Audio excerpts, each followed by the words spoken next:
isagi Malaybasida, isagi iramdamgi maming Manipur si Manipur gi department gi gari amsu oriba Manipur State Transport Service ki Manipur thabayadaba gari nameplate ta MN thabayadaba Manipur thabayada eraktragadi,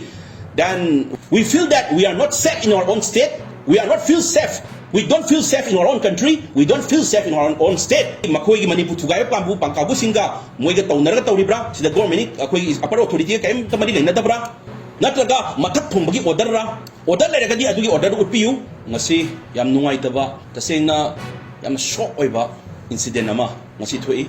ngasi gi megi tangkun da ukrul da Siroi festival ko Manipur gi oiba festival Siroi festival ama tawgadabagi ngasi hogdokpa numisida DIPR dagi Manipur State Transport ki MST gi bus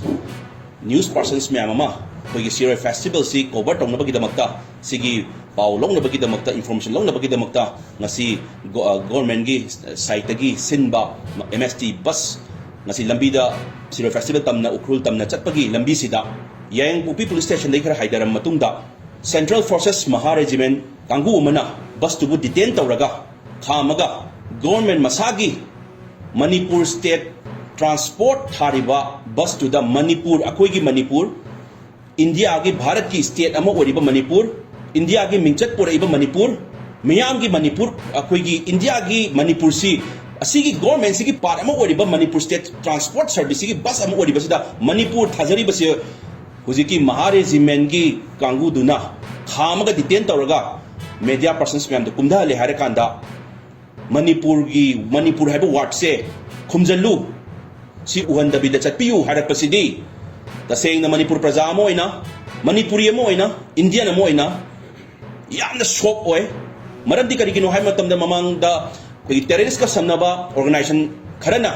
chatpa yaroi thingni blast tawni harak matamda di sidi akoy na mayok ta lera kanda akoy di logi bound tawa citizen am oibanina akoy kedawai chatoi doino isagi iramdam gi festival am tawda kedawai chatoi doino haibada mawalo khide adubu ngasidi central government gi paramo oiba forces ama Maha Regiment forces amana thingakanda government masagi Manipur Transport Service State Transport ki bus amada Manipur wahai muthatlo harapasidi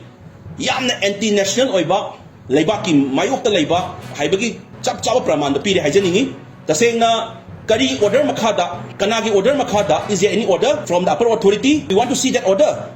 Public ta do order would be kay gito magtano adugi Manipur panbayadri base ako within the state, within our country, ako state ki mawin panbayadri base kanigino, si kanagi order makada taw bono, any order labra, natraga, kanggu man ako sige kanggu group tuna, Manipur thugay ba pa mapambo sinduga pulle harakanda, noktuna raga. Sige lambi chat ni babas se da Manipur wahai muthat o have da makoy ni yara ka manung da conspiracy lega tawri bazara si ani manung sila ko yang tuna kham pami ngasi manung da order do labra order do koy yeng ba pami o lega na aduga lega di why this so kari do bagino akoy Manipur thabe yadri se why order lega di adu order laitra kana kanggu duga pulla ka anda Manipur thugay pa kanggu pulla ka koy gi punna matamda makoy yawri hai simali takbani adu ani sige manam se oy mamnatana koy gi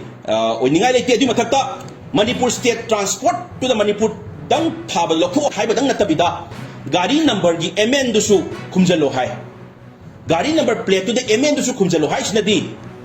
kalai dano ko inchali base koi isagi iram se kanin Manipur natro sila lariba department khudi mag lariba se Manipur gi department adu Manipur gi department maming kauri bani adu Manipur Transport ki state transport ki service tuna Manipur gi tourism gi project ama akoi gi Manipur gi kul da tawdoriba akoi gi Siroi festival da yawo chachari ba paumi singi basu da sumain taw ba base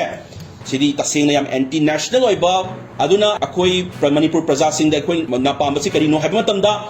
kari do bagi akoi gi si order ama leibagi order am mathati order am bithara pagi tawribra na traga kanaga manara tawribano haibase yang khutakta upper authority na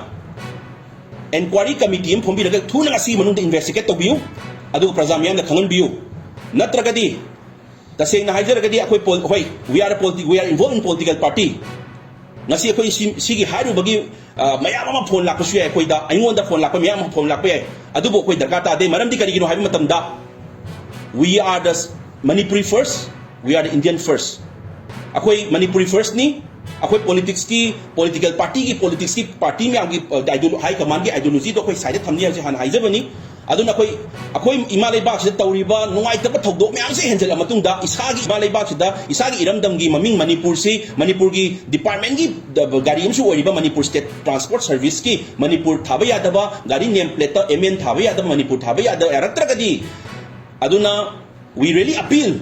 nasi bang manung da praja da samam nari base sigi thodok se Maharajimen atamna tawribra natraga Maharajimen gi kangbu kharaga huziki makoi gi Manipur thugai pambu pangkabu singa moiga tawnaraga tawribra sida government akoi upper authority kaim tamari lena dabra natraga mathak thongbagi order ra order leragadi adugi order du piu adu order do kai dobagi tawribano haibasu mamiyam da thangan biu